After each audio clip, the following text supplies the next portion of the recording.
Magandang umaga mula sa Pag-asa Weather Forecasting Center. Ito ng ating update sa mangigintayan ng panahon sa susunod na 24 oras. As of 4 a.m. today, ito yung ating latest advisories sa ating mga lokalidad. So sa kasalukuyan, as of 4 a.m. nga may nakataas tayong thunderstorm advisory sa ilang areas ng Central and Southern Luzon. So may mga naobserbahan tayong thunderstorm activity ngayong madaling araw sa area ng Zambales, Bataan at ilang bahagi ng Quezon.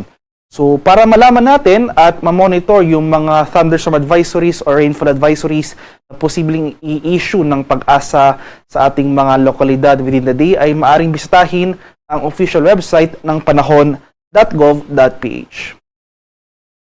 At para naman sa ating latest satellite images as of ngayong araw, so makikita natin dito sa ating latest satellite images itong patuloy na pag-iral ng southwest monsoon o yung hanging habagat sa buong bansa. Sa kasalukuyan, wala pa naman tayong minomonitor na low pressure area, pero may minamataan tayong mga cloud clusters o yung mga kumpol ng kaulapan dito sa silangang bahagi ng Visayas, Mindanao area. So patuloy natin itong minomonitor. Sa kasalukuyan, hindi pa naman ito low pressure area. Mas magiging concern natin ngayong araw yung pag-iral nga ng southwest monsoon o hanging habagat na siya magdudulot ng maulap na kalangitan na may mga kalat-kalat na pag-ulan, pagkulog at pagkilat sa kanurang bahagi ng Southern Luzon, Visayas at sa Mindanao. Samantala sa Metro Manila at nalalabing bahagi pa ng ating bansa ay bahagyang maulap hanggang sa maulap na papawirin ang ating inaasahan. Sasamahan lamang yan ng mga pulupulong pag-ulan na may pagkulog at pagkilat na dulot ng thunderstorms. Para naman sa magiging lagay ng ating panahon ngayong araw dito sa Luzon, so itong western section ng Southern Luzon, itong areas ng Occidental Mindoro, Palawan, Romblon, as well as itong mga lalawigan rin ng Zambales at Bataan, magpapatuloy itong mga kalat-kalat na pag-ulan, pagkulog at pagkilat na dulot ng habagat. For Metro Manila and the rest of Luzon ay mas maaliwalas ng bahagi ng ating panahon, pero asan pa rin natin yung mga on-off na pag-ulan.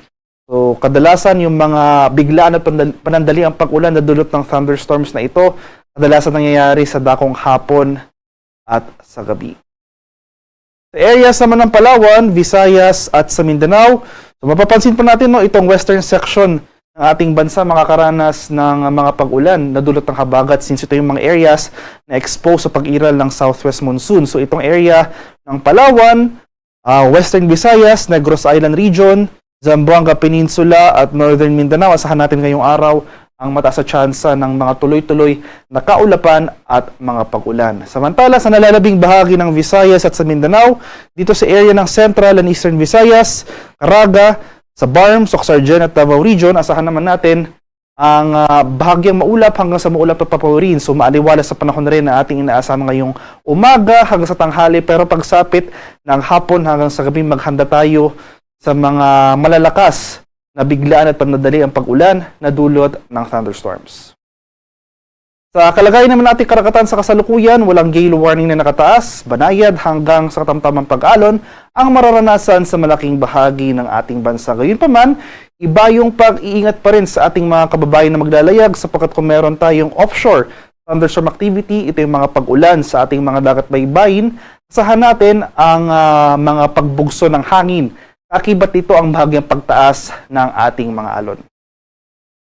Para naman sa ating 4-day forecast sa mga susunod na araw, dahil nga inasahan natin ang patuloy na pag-iral ng habagat for the next 5 days, bukas, araw ng Tuesday, magpapatuloy pa rin yung mga kalat-kalat na pag-ulan at thunderstorms sa kanlurang bahagi ng ating bansa. So ito yung mga areas ng Zambales, Bataan, Occidental Mindoro, Palawan, itong western section ng Visayas at western section ng Mindanao. So hanggang bukas magpapatuloy pa rin yung mga pag-ulan over these areas. Pero pagsapit ng Wednesday at Thursday, so as early as Wednesday, dahil nga patuloy nga nating minomonitor itong mga cloud clusters sa silangang bahagi ng ating bansa, malapit dito sa edge ng ating Philippine Area of Responsibility, may posibleng mamuong isang low pressure area o sama ng panahon dito sa area na ito. So, sa mga susunod na araw, itong LPA inaasahan natin, or itong posibleng LPA inaasahan natin yung generally pakanluran na paggalaw o yung westward movement papalapit dito sa ating bansa. So sa mga susunod na araw, particularly sa mga araw ng Wednesday at Thursday, dahil sa pinagsamang epekto nitong low pressure area at yung pag-iral ng southwest monsoon o yung hanging habagat, malaking bahagi na ng ating bansa makakaranas ng pag-ulan. So buong Visayas na, buong Mindanao rin at itong Southern Luzon, so yan yung mga rehiyon ng Mimaropa, Calabarzon, Bicol Region, including Metro Manila, makakaranas na ng mataas sa tsansa ng mga pag-ulan dahil nga sa pinagsamang epekto ng dalawang weather system na ito.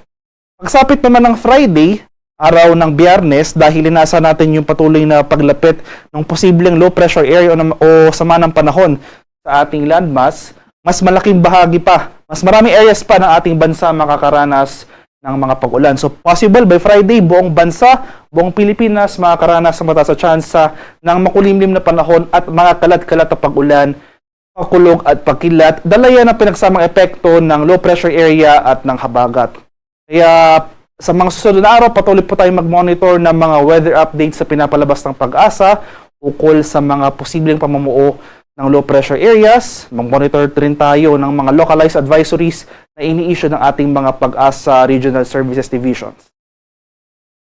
At ang haring araw sa Kamunilaan ay sisikat mamayang 5:35 ng umaga. Lulubog naman mamaya sa ganap na 6:29 ng hapon.